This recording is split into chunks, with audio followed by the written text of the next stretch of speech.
Delighted to have another champion join us here on the couch for the KTM Summer Grill. Yasser Shahin had quite a battle with Liam Talbot throughout the 2023 season, but this man walked away with the Australian GT crown. Congratulations. Thank you. It's just cool to hear that next to my name. It's been a mega year. I raised Yasser because there were moments of tension with you guys along the way, wasn't there? Yeah, I mean, you obviously want to have strong competition out there, and he provided that, and it inspired me, especially after Phillip Island, inspired me to drive faster, and yeah, just found another level and maybe another level again after that. Season on balance was pretty good in terms of roll-up of cars, line-up of drivers and so on. It was a tough one to win. Yeah, definitely. I mean, you never know what can happen in motorsport, and you're on a high 1 minute and then on a low the next. But yeah, we had a really good season. Talk just as well that Adelaide decided everyone brought the big guns out. You had that battle, Matt Campbell and Chris Mees. What was it like to be watching that and have so much invested in that? Yeah, it was unique for me. Obviously, being with a factory driver was really cool. And yeah, I mean, the plan was to have Chris Mees at the start of the year, but then he was ill. So then we had Max Hoffer. And yeah, I kind of feel like no one wanted to drive with me. They only lasted like 2 rounds, my co-drivers.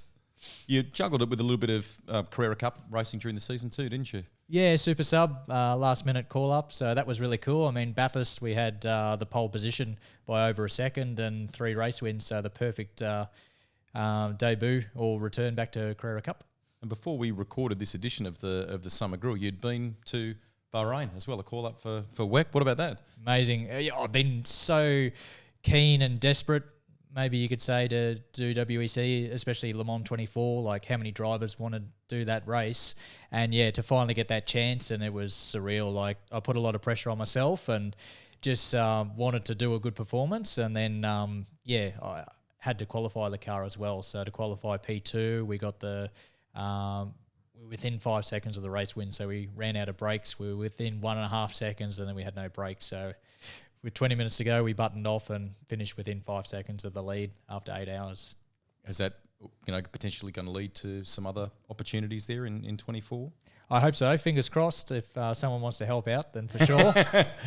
No, there's a few teams I'm talking with. So, I mean, anything can happen. My first engineer, Rick Kemp, said until it actually happens and you're in pit lane on the limiter and tightening down your belts, then you know it's going to happen. Yeah. Will you juggle that with, the defence of the Australian crown? Is the intent to come back and do that at the same time?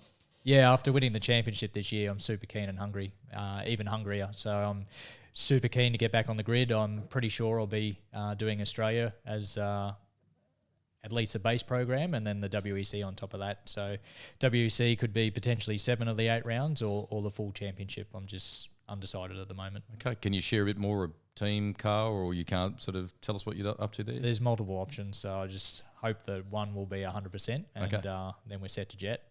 Just to broaden it a bit, tell us about GT World Challenge Australia. Obviously, there's some change. SRO's taking it over in full in 2024. It seems like that category is really rebounding after a couple of tough years.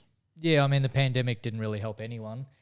So it's been a tough few years in Australia. And yeah, I mean, I've had the taste of GT World Challenge in Europe with the previous iteration called Blancpain Endurance. So I feel like the SRO organisation really create this amazing category and rules and regulations around that. So Australia's getting better and better. And yeah, I mean, when you got that direct access to SRO, it really strengthens the championship. And we touched on the drivers before, but even Yasser, for a gentleman driver, he's a pretty handy steer as well. Looks like the level of competition is really high these days as well, isn't it? Absolutely. I mean, yeah, you can't rest on your laurels. You always got to be maximum attack and give 100% on the track. And yeah, I mean, Yasser got a pole position at Adelaide. He did a good job. It was tough, do you stay on wets? Do you commit to slicks? So it's a big commitment either way. And yeah, I mean, he was strong all year. Jeff Emery was strong. Like, there's so much that can happen on the racetrack, and then you add the factory drivers along with that. It's anyone's race to win.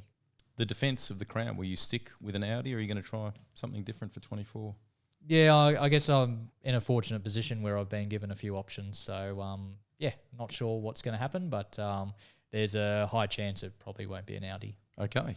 You're looking pretty fit too. Are you running some crazy miles at the moment? What are you doing? Yeah, during the pandemic, the racing didn't get in the way, so I got 1,400 Ks. But this year I'm on 1,300, so a few. I got a marathon distance in this year, actually. I completed that on a Sunday, and then I got a call up for Sandown for Carrera Cup, so it was like the worst preparation.